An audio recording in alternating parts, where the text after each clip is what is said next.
For a long time we've been able to make buildings that look good. We've been able to make cars that look very real. The level of realism goes up and up and up. With the previous kind of technologies that you'd use, like facial motion capture, we didn't really ever feel that we could pull that off. You could never really tell whether someone was lying or not.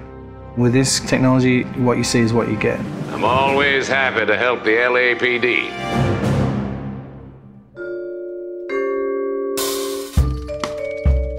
We started research on it about 5 years ago. Back then, only research groups were really doing it, this kind of 3D mesh generation from optical cameras. We thought that there might be some application for what we were doing, and this story is a detective story, so the believability of the actors' performances is key to gameplay.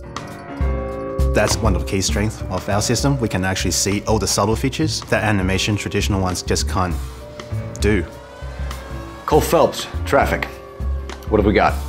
It's really acting a scene in two parts. The motion capture and then the motion scanning. The motion capture captures all the body movements and where people look, so it gives you all of the eye lines.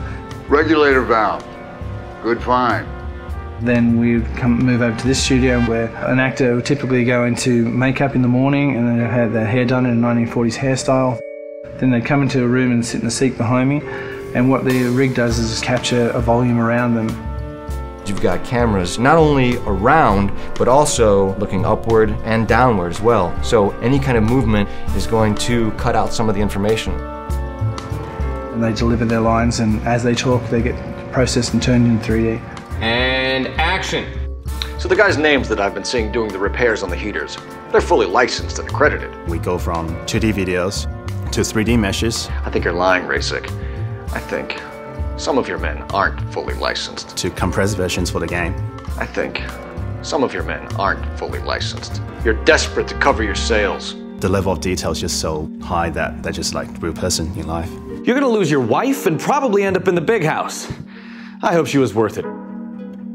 Being in the depth analysis room is a process that most people have never experienced. It's such a new technology.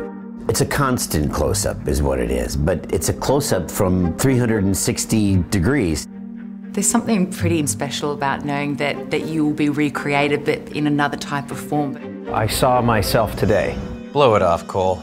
These artsy-fartsy types always get a little flighty. It's me. LAPD, drop the weapon! Hey, you think I'm some kind of nut job?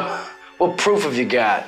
A big theme of this game is dishonesty and to detect when people are lying. You couldn't have done that in the past. Why are you lying to me, Varley? The better you are at reading people, the more things it'll reveal, and the story goes different ways if you do that. The only way you're going to get rid of me is to give me an answer. You're out of your depths here, detective, and you're asking the wrong questions of the wrong people. Having this realism really helps. You're literally talking to that person and then seeing how they behave by asking questions. Why did you kill Mrs. Terrellson? I have no recollection of the people I have killed. So what if I took a look around that car? You can't be accusing me of nothing. You've got the wrong guy.